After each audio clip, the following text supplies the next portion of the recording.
meeting at the lab first. We're meeting at the lab first. All right. After the lab practical, we will come back here for lecture.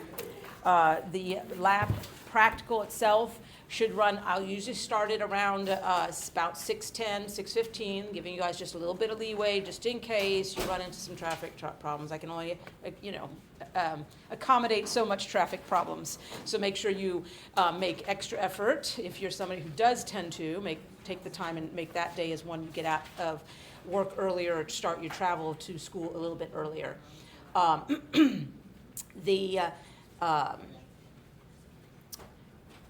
The exam itself, I anticipate taking about 2 hours, okay, ish, because we have the round the room portion, and there's 30 stations, a minute and a half, a little bit over a minute and a half, right? So that right there is an hour and a half, and then I give you about a half an hour for answering that. I give a half an hour for answering the written portion of it. Okay, so just be. Yep. Remember turning it on. Oh yeah, it's on. So just be aware. That puts us at I don't know. Usually by 8 o'clock we're lecturing, and then maybe about an hour of lecture. It might be a little bit earlier than that though. We'll see. Regardless, so we left off on. Today is Wednesday, so Monday. Sometimes can't keep the days of my week straight. But on Monday, we left off with the DNA replication process. So we've replicated DNA, and so we talked about some of the differences between the prokaryotic versus eukaryotic replication. Okay, so now we go into, what the importance of that DNA replication, or the DNA period, is for us, that structure.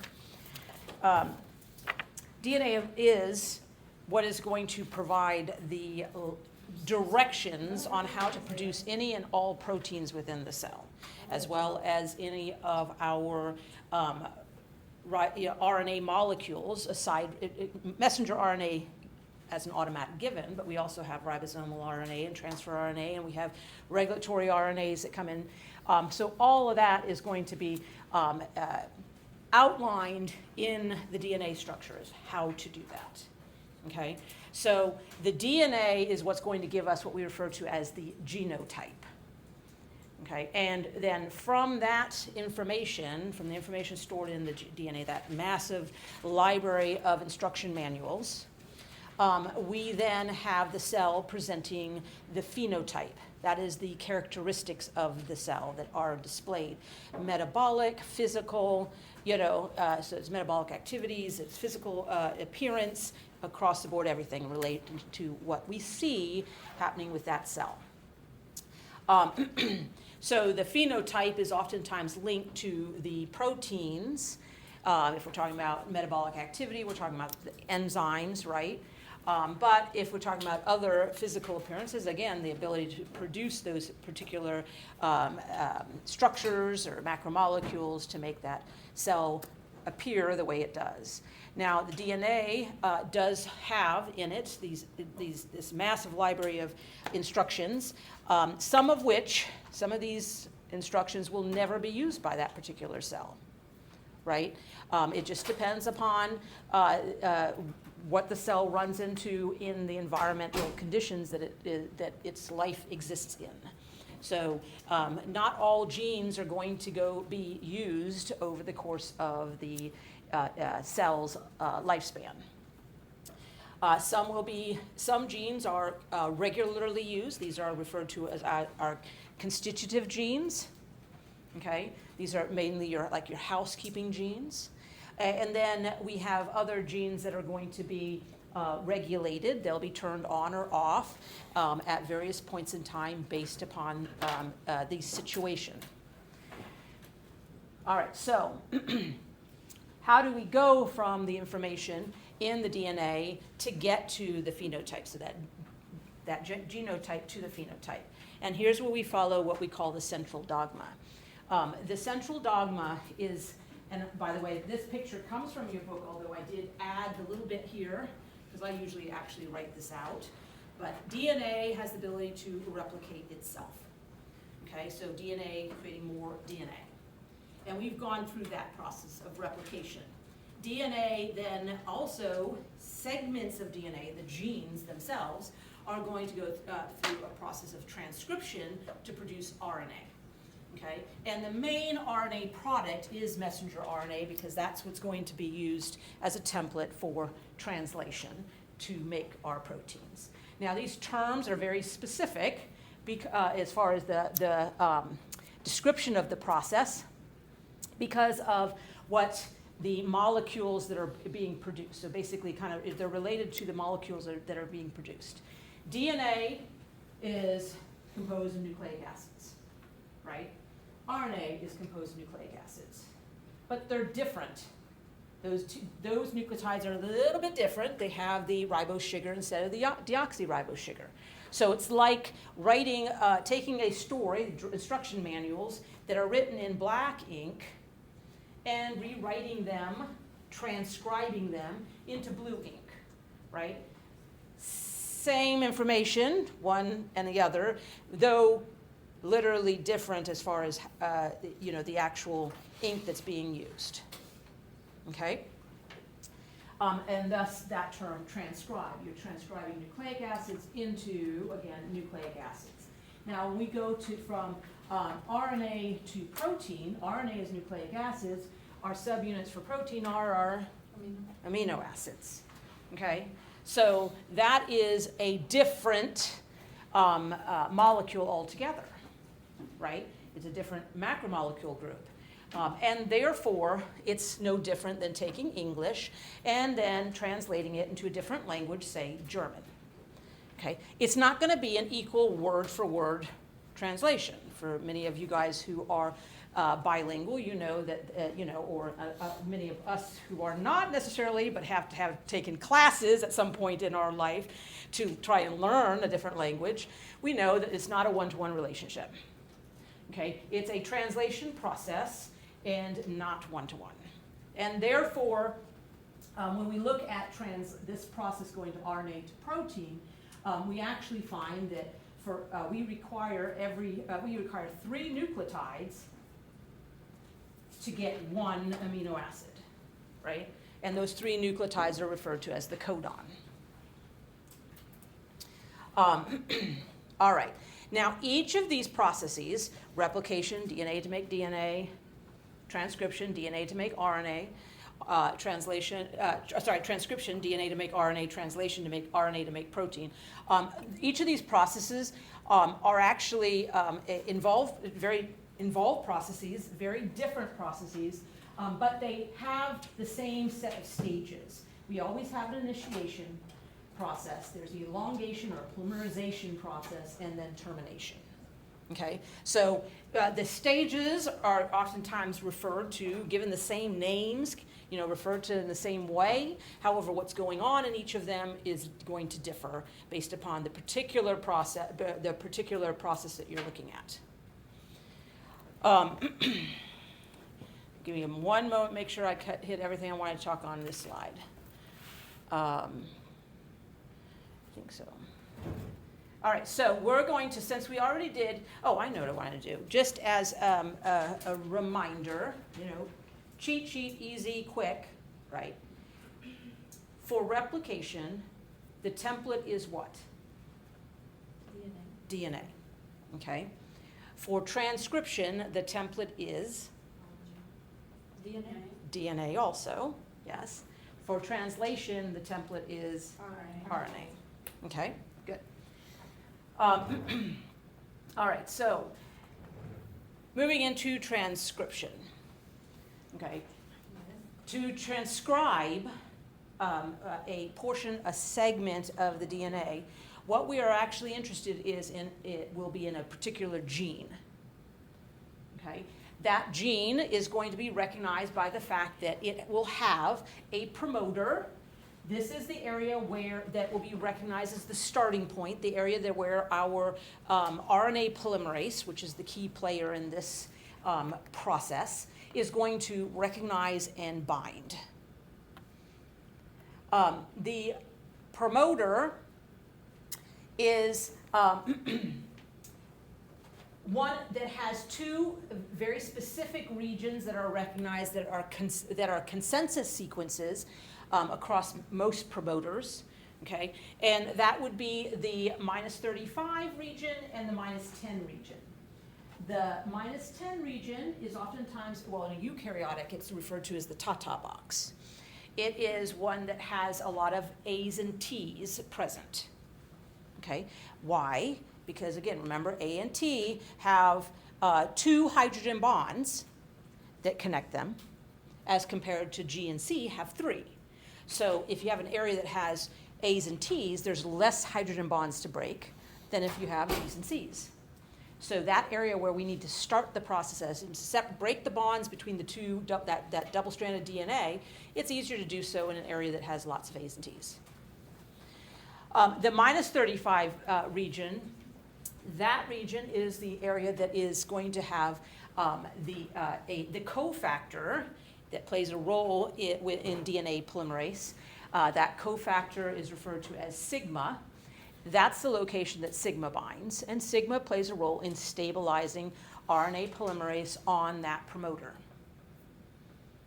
Okay?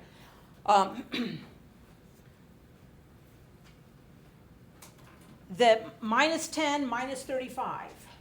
Why are we in the minuses? Okay, well, the gene consists of the promoter, the structural region that's going to be transcribed, that of interest, right, the actual instructions, and then a terminator, which is the stopping point.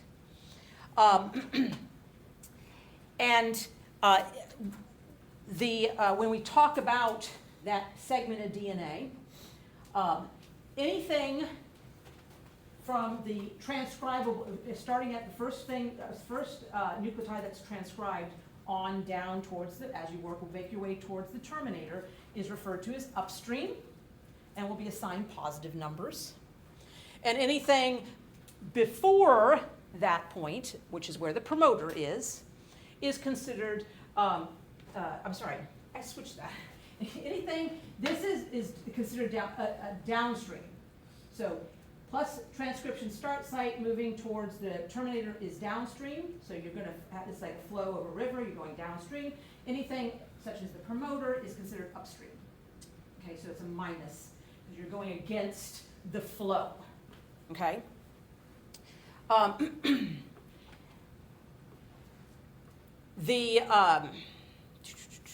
So the RNA polymerase is going to bind on that promoter. RNA polymerase does have that sigma factor, which is going to stabilize by interacting with the 35 region of the promoter. And when it's all together sitting, RNA polymerase is a large protein structure that has a helicase already incorporated into it. So it will unwind the double-stranded DNA at that Tata box area.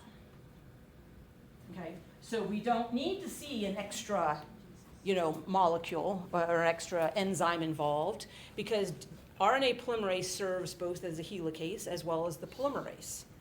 Okay, it serves all those functions.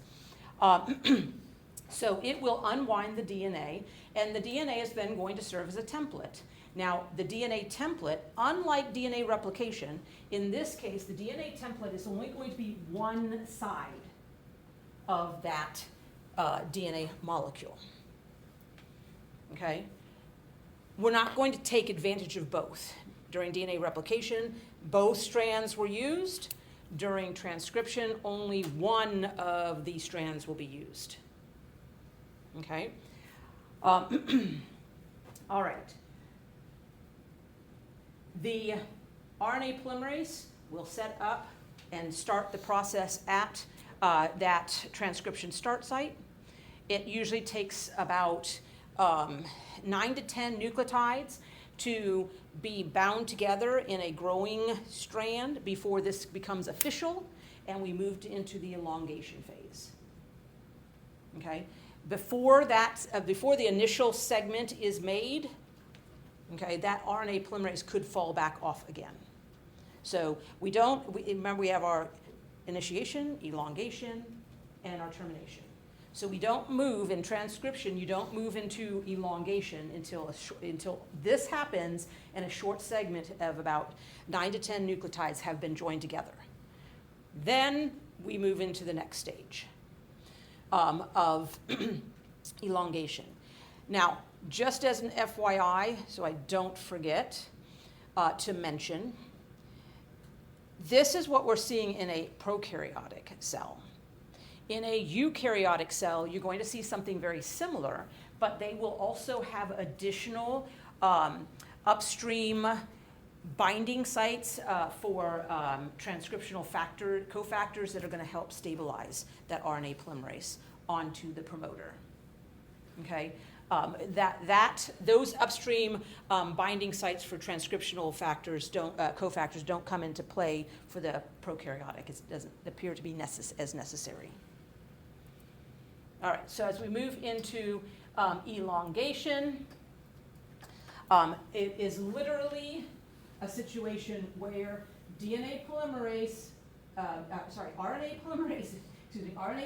is going to sit on the DNA, and as it opens up, it separates the two DNA strands. RNA polymerase is going to add the next nucleotide. So it just kind of walks its way down that transcript, in the DNA template until it reaches the terminator. Okay, the terminator will actually be transcribed also. Okay, the terminator is the section of DNA at the end of the transcriptional DNA, transcribed DNA region.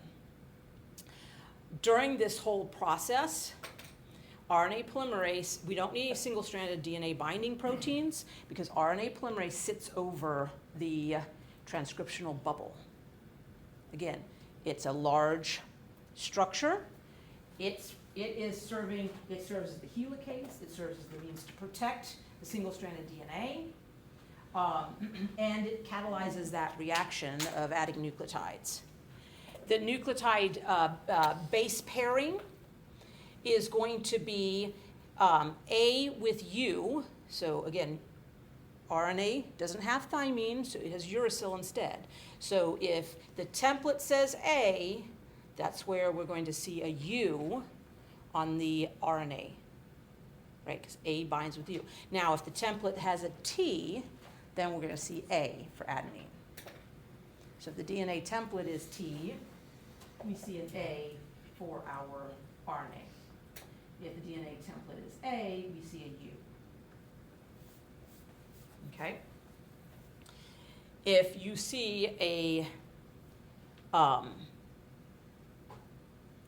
string of nucleotide, like a nucleotide sequence, and you see uracil included, and they don't necessarily show you the structure of the backbone, if you see uracil, it's a given. You're talking about RNA.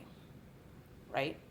So if you were asked, say, to transcribe, and you're given a DNA sequence, you'd want to make sure whatever your answer has, there's U's there, not T's, right? Because of the fact that our transcribed product would have uracil, not thymine. Okay? If you were asked to, say, take a DNA template and replicate it, then you would be seeing the T's. Because DNA replication means you're creating another DNA molecule, and therefore thymine is going to be what's base pairing with the adenine.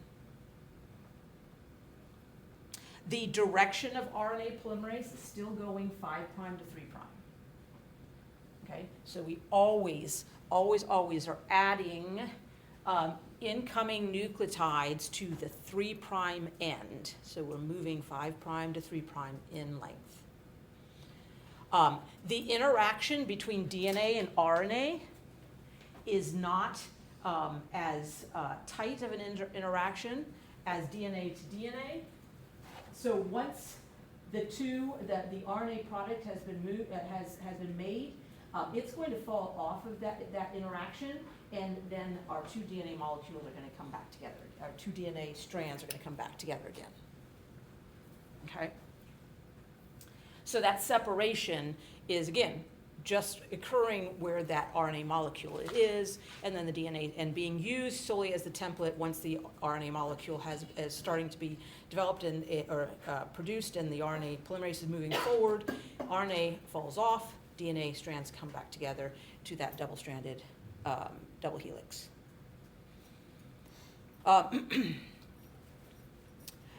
As far as termination of the transcription is going to be where RNA polymerase is going to transcribe the terminator.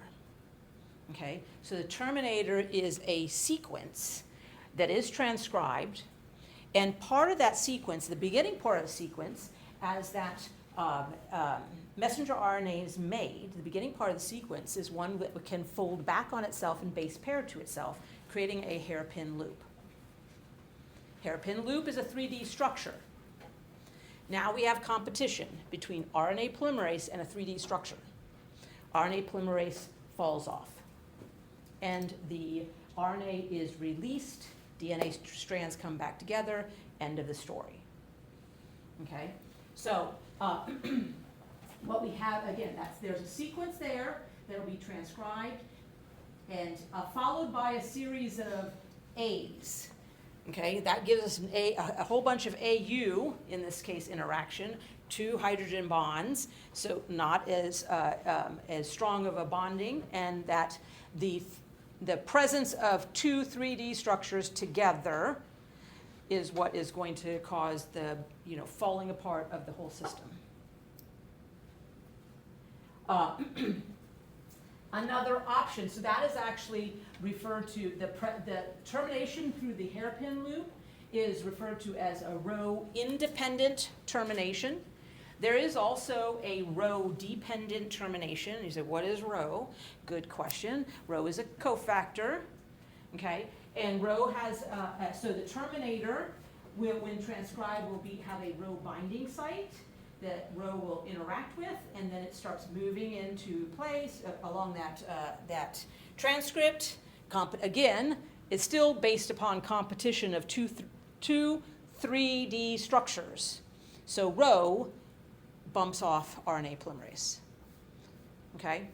Either one of these is possible as a termination process. Okay, row independent just means that the transcript, the messenger RNA transcript by itself is going to stop the process. Or row dependent means that they're going to take the cofactor row will be what bumps off the RNA polymerase and releases then the messenger RNA transcript.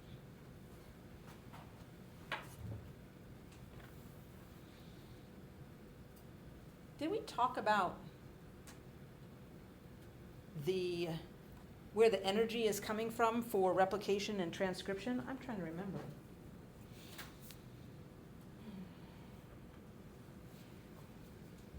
In both replication and transcription, you're building a molecule, right? It requires energy. The energy for this process is coming from the nucleotides that are going to be brought in. Okay? These nucleotides are going to have 3 phosphates. They're going to be triphosphates nucleotides. And so the release of the 2 extra phosphates so that the phosphate, the remaining phosphate we can bond, create a bond with the 3' hydroxyl is where the energy is coming from. So in the case of transcription as well as translation, the energy needed for this process, this polymerization process, is actually coming with the subunit itself. Okay?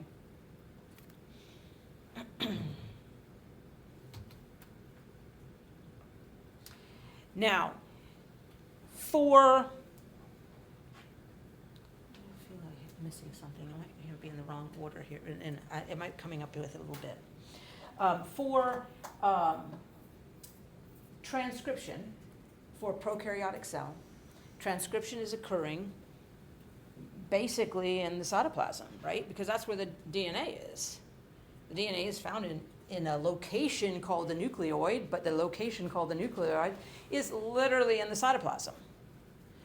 So for a prokaryotic cell, your product, your messenger RNA product that's being produced is right there in the cytoplasm.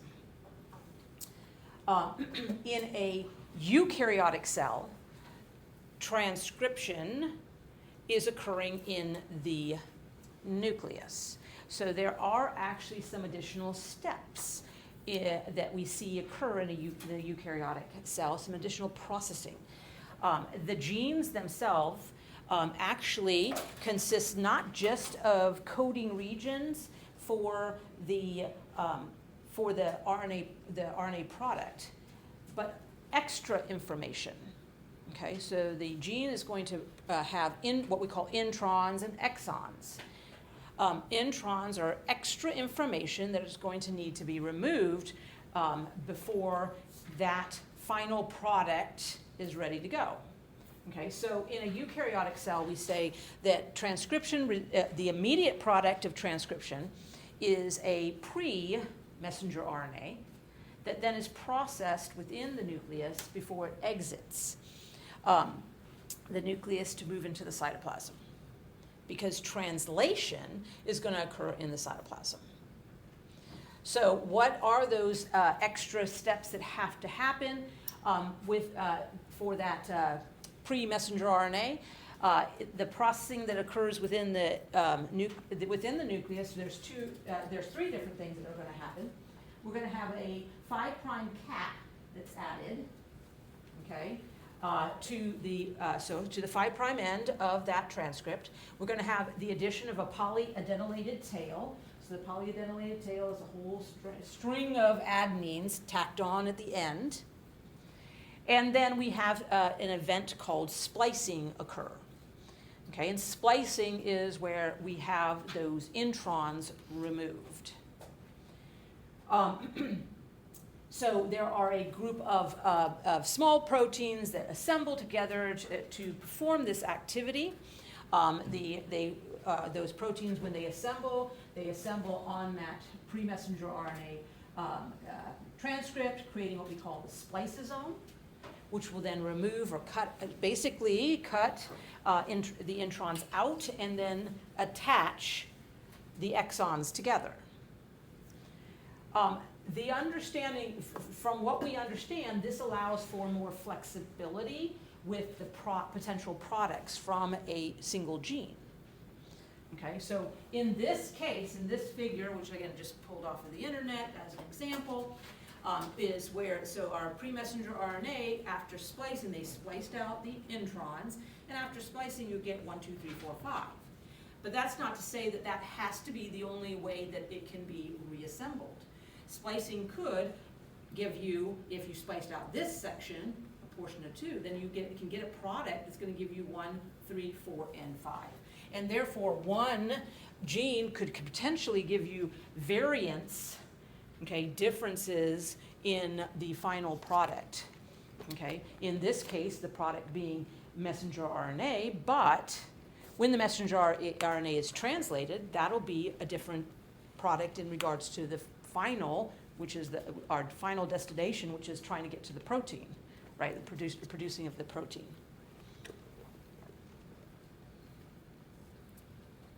All right, so compare transcription to DNA replication. This was just going to be more talk than anything else. So looking at, I'm asking you guys this. How would you compare transcription and DNA replication? What are some of the differences you see? Basic difference. Anything at all? Any difference at all between the two processes we went through? DNA replication and the RNA translation? Well, one uses only DNA and the other one uses RNA as well. Replication, right? And then we had transcription. So you said one uses DNA only okay. to replicate, and the other one uses DNA and RNA to do the Cause you do from DNA to So- RNA. In this case, template, right, and you're saying product. So the template is still DNA and the product will be DNA as well. DNA, okay. And then on the other one, the template is DNA and the product will be messenger RNA, correct? RNA. All right, sure, that's one. What else?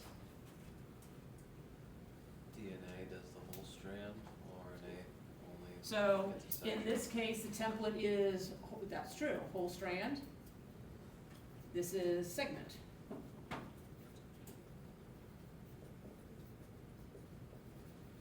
Which is also known as the gene, right? Okay, One looked like a paperclip when it was making it, and one was more round. It had a fork in it. well, officially, the replication fork is, yes, there is a replication fork here, but really the fork is where the two strands are separated, right? So our, where the DNA separates is protected by replication. It's in both, because you do separate both.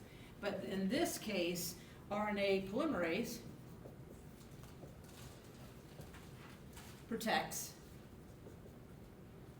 what basically the fork, right, where the two strands separate, versus single-stranded binding proteins protect the fork. Or protect, I guess, single-stranded DNA. Okay, so it protects fork / single-stranded DNA. Sure, that's another. They don't have different locations too, at least like replication happens on an eukaryote cell in the nucleus, but then transcription happens in the cytoplasm. And it, That is not a difference between transcription and replication so much as, because in a prokaryotic cell, both of these occur in the cytoplasm. would it count as a difference as well, even though? Well, There's in the not case different of, I see what you're saying, oh, sure, so, in this case, you're eukaryotic, this is in the nucleus, sure, the locate, and then versus prokaryotic, but that's, this is in the cytoplasm. And here it's eukaryotic, it's in the nucleus, same thing. Nuclei and prokaryotic in the cytoplasm. As far as these being different, it's not. But as far as where they are for eukaryotic versus prokaryotic, there is a difference there. No, but I thought you said transcription happens in an eukaryote cell also in the cytoplasm, No, not no, in no. the nucleus. No, in the nucleus. Translation. Translation, oh, you haven't gotten oh. to the translation yet, Oh, the okay, translation. okay. Never mind, that's what I was thinking Yeah. about. Probably the easiest, I would say, right, is our enzymes. Okay, here we need a primer, right, to start the process.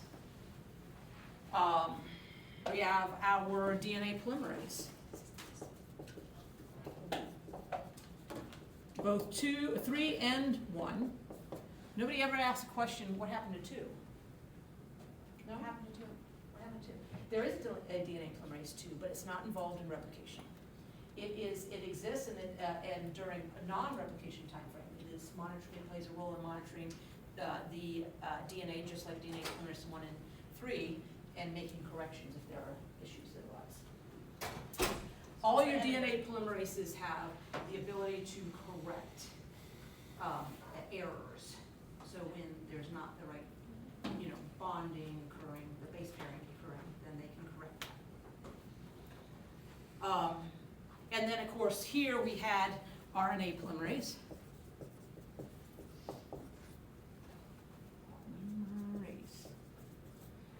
Here, what else do we have? We had ligase, spelled correctly this time. We have helicase here. We don't have helicase here because it's part of RNA polymerase. The transcription has a promoter. Primate? As far as, I'm going for enzyme right now, but yes, this is something too, that this is, there's a promoter that starts, for start site. We both have a termination, right? This, what's our start site here? Oh, boy, I don't remember. Origin of replication is our start site. Right?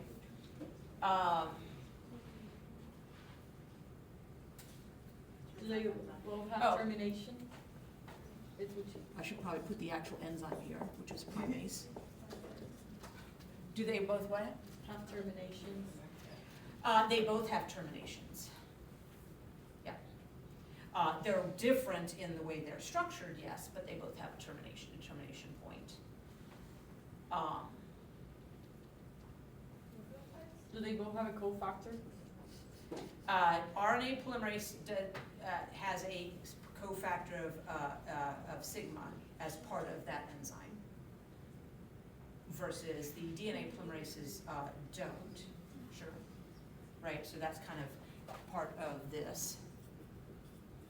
It's not its own, but it is part of DNA polymerase. And as we already mentioned, or as I already mentioned, this is DNA here, one strand. This is both strands, right? And you see why I do PowerPoint, because my writing, when I'm trying to write fast, is not pretty. So those are, like, when we compare the two, between DNA replication and transcription, I mean, there are quite a few differences. Probably the biggest, of course, is, there's a lot more enzymes involved, because we could go here, we could go with leading and lagging, Okazaki fragments, right? There's a lot more going on. What are some similarities between these two? Since we're comparing, we've contrasted, right? What about similarities between the two? They both have on the same location? They both are in this case, that's where you'd say the location, because of the, we're not comparing eukaryotic and prokaryotic per se. But so in a prokaryotic, it's happening in the same place. In a eukaryotic, it's happening in the same place, just in a different place than the prokaryotes. Absolutely. You could also, state that, in a way, the similarity, they're both using DNA as a template. They're using it differently, sure, but they're both using, the DNA is the template portion. The energy source is the same, that the energy source is coming from the actual subunits that are going to be assembled, right, and attached. They both require energy. But yes, they both require energy, sure. What else? Something popped in my head and just popped right back out. It doesn't take a lot, though.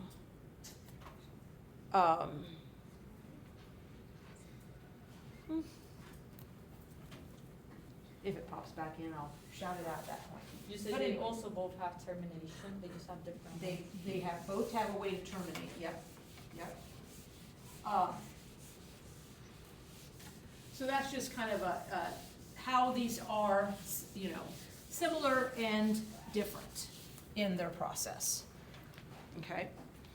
Now, I was going to get to.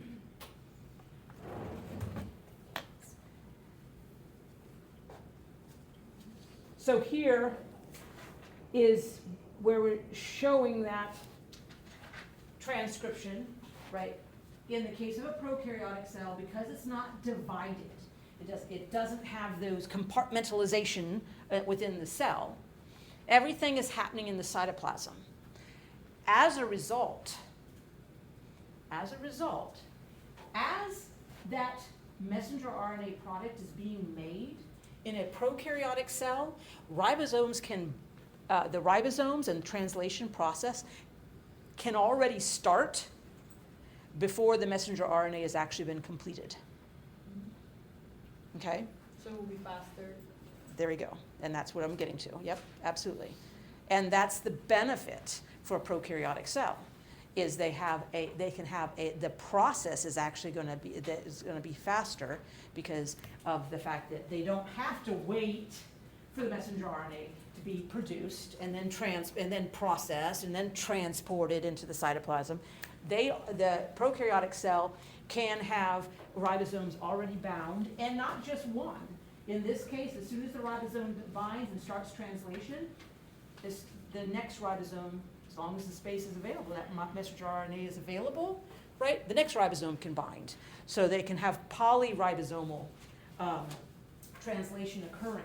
That's just multiple ribosomes at different stages of the process, even while transcription is still trying to complete. Okay? As compared to the eukaryotic cell, everything your transcription is occurring in the nucleus where the DNA is. So that DNA is going to be transcribed into that pre-messenger RNA. It needs to be processed through the splicing and adding of the 5' cap and the polyadenylated tail. The 5' cap and the polyadenylated tail play a role in helping that transcript get into the cytoplasm.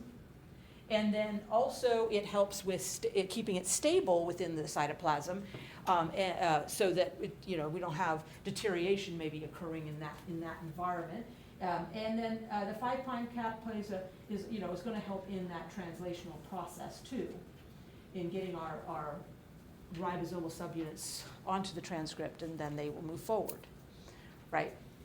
Once in the cytoplasm, even in a eukaryotic cell, a messenger RNA can be multi-ribosomal, right? But you have that delay.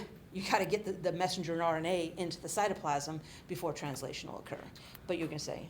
Wouldn't it be more susceptible on a prokaryote cell than on an eukaryote cell? Because if the eukaryote takes longer, that means it's more protected on the nucleus than just being in the cytoplasm and just open to anything.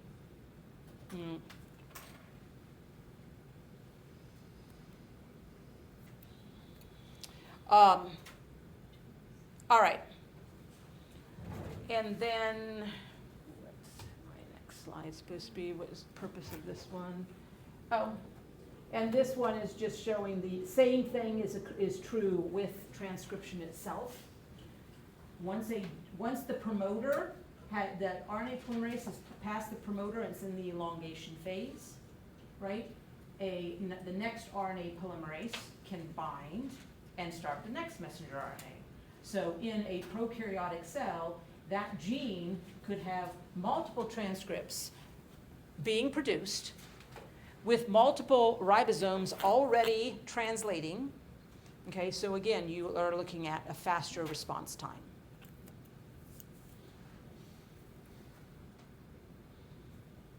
All right, so that puts us at a good time to take a 15-minute break. So before we enter into translation. So let's go 7:20. Are we doing the test after? Yeah, really quick. The quiz after, yes. No, I mean.